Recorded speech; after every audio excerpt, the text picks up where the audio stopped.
Oi pessoal, então na aula de hoje nós vamos trabalhar um pouquinho com a literatura, né? A história da literatura, o que foi a literatura e o que nós vamos estudar ao longo dos anos até a gente sair da terceira série. Vai ser justamente o barroco, o arcadismo, o romantismo, o simbolismo, realismo, depois para passar até quando finalizar com o modernismo, né? Que é a nossa última escola literária que o pessoal da terceira série está estudando. Nesse primeiro bimestre agora nós vamos trabalhar a literatura como um todo, ou seja, nós vamos saber justamente como que ela aconteceu, onde é que ela surgiu, isso e aquilo, alguns detalhes, estudar um todo das escolas literárias, tá bom?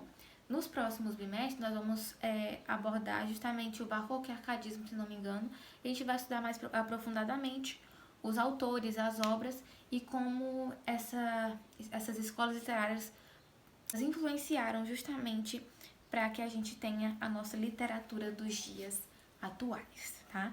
Então vamos comigo, segue aqui a nossa aula, faça as anotações no caderno, se vocês tiverem alguma dúvida, anotem, me manda lá no WhatsApp ou me manda nos comentários aqui desse vídeo para que a gente consiga realmente manter uma comunicação legal. A literatura em si, ela vai ser dividida em fases, né? Que essas fases vão ser chamadas de escolas literárias. E essas escolas literárias, elas vão ter diversos autores diferentes umas das outras, né? Por exemplo, nós vamos ter um autor que publica uma obra revolucionária e a partir da publicação dessa obra é que dá o início de uma outra escola literária completamente diferente da que ele estava inserido ali naquela época, tá? Então a literatura, ela tem esse condão, ela tem essa vantagem de justamente se fazer presente por anos a fio. Nós temos a gente estuda, na verdade, literatura desde lá de 1800, 1700, lá a literatura do arcadismo, do barroco, né? Da época dos vassalos, dos reis, da nobreza e tudo mais, até passar para os dias atuais. Mas até a gente chegar lá, tem muito chão pela frente, muita coisa pra gente. Então ela busca essa influência nela própria, porque ela quer o quê? Ela quer ter justamente a possibilidade de abrir novos caminhos, de abrir novas possibilidades para que ela consiga fluir e existir de maneiras diferentes e por isso que ela perdura até os dias atuais. Por isso que a literatura, ela é o foco, por exemplo, de vestibulares. Enem cai muita questão de literatura, tá bom?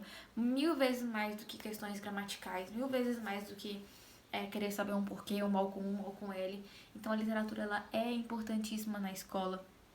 E eu quero que vocês coloquem isso na cabeça, porque tanto na primeira série, quanto na segunda série, quanto na terceira série, vocês vão estudar bastante literatura, tá bom? Não é algo que a gente vai só dar uma pincelada, é algo que a gente vai aprofundar, porque é um assunto interessante, não é tão complicado, mas que vai depender justamente do que vocês querem pra vida de vocês, tá bom? E se vocês querem justamente fazer um Enem, se dar bem, fazer um vestibular pra, seja lá qualquer curso que for, para que vocês consigam uma nota boa, estudem literatura. Os períodos literários no Brasil, eles vão ser divididos em dois períodos. As literaturas do período colonial e as literaturas do período nacional, tá bom? Tudo isso tem lá no que eu coloquei na quinta aula, se não me engano, no Classroom. Por favor, deem uma lidinha lá e que vocês vão conseguir tirar várias dúvidas, além do que eu tô falando aqui no vídeo com vocês. Dentro do período colonial, nós vamos ter um contato então com a literatura de informação, o barroco e o arcadismo, que vão perdurar ali até mais ou menos o ano de 1822. E foi na literatura do período colonial, nós vamos ter contato então com a literatura de informação, com o barroco, o arcadismo, que teve início mais ou menos lá no ano de 1500, com o descobrimento do Brasil, tá? A literatura, sim, no Brasil, ela vai começar lá, quando Pedro Álvares Cabral, lá naquela história que eu já contei pra vocês, que ele erra o caminho lá, chegou no Brasil lá, como quem não quer nada, e a nossa literatura, ela vai ter justamente esse renascimento, melhor, esse nascimento aí, no ano de 1500, e fecha ali no ano de 1822 justamente com o arcadismo. Ele já, depois disso ele já vai entrar em uma outra escola literária. Já na literatura do período nacional, a gente começa lá com o romantismo, realismo, parnasianismo, simbolismo, pré-modernismo, modernismo e o pós-modernismo, que é o que a gente tem até os dias atuais.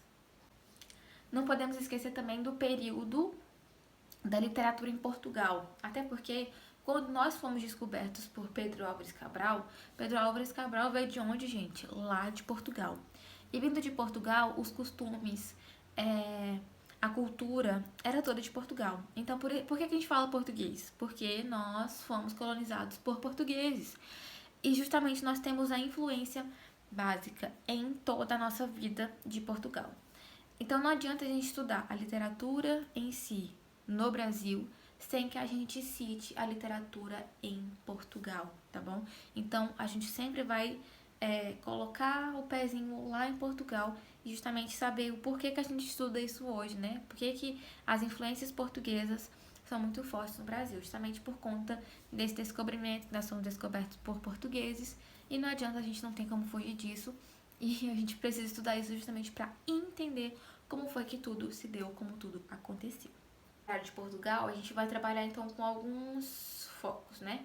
Nós temos lá a era medieval, as cantigas de amor, as cantigas de amigo, que vão ser tratadas dentro do trovadorismo e do humanismo, né? Que são outras escolas literárias que a gente trabalha bastante agora na primeira série. Então, até finalizar a primeira série, a gente vai também trabalhar com isso. Vamos focar nessa cantiga de amor e de amigo em alguns bimestres pra frente, que é muito interessante, bem legal realmente. Se vocês tiverem curiosidade, por favor, leiam com atenção o material das próximas aulas. A aula 6, se não me engano, que vai ter justamente lá detalhado o que foi cada uma dessas escolas literárias no Brasil e em Portugal. Além da área medieval, a literatura de Portugal também teve a era clássica, que foi marcada pelo classicismo, o barroco e o arcadismo. Então, da mesma forma que nós temos barroco e arcadismo aqui no Brasil, nós tivemos barroco e arcadismo em Portugal. Então, toda a literatura que nós, assim que ela chega aqui no Brasil, assim que ela tem início no Brasil, ela já teve início anteriormente na Europa, né? Ela já teve início em Portugal. Então, todo o berço da literatura ele vai sempre ser remetido a países europeus, aos países, justamente, melhor dizendo, todo o berço da nossa literatura ela vai ter um foco em Portugal, tá bom? Então, todas as vezes que a gente for estudar alguma escola literária, a gente sempre vai dar aquela relembrada de onde foi que ela veio. Que foi de onde, minha gente? Portugal. Uma outra que a gente vai estudar e que não teve o berço em Portugal, que nasceu em outros países da Europa, né? Mas que mesmo assim elas tiveram lá a sua passagem em Portugal para poder chegar no Brasil e a gente ter a literatura que nós temos até os dias atuais. A era clássica em Portugal vai ter também a era moderna. Essa era moderna também vai condizer com as mesmas escolas literárias que o Brasil teve, né? Romantismo, realismo, o simbolismo, naturalismo e modernismo. É isso, pessoal. A gente se vê na próxima aula. Beijo, até a próxima aula.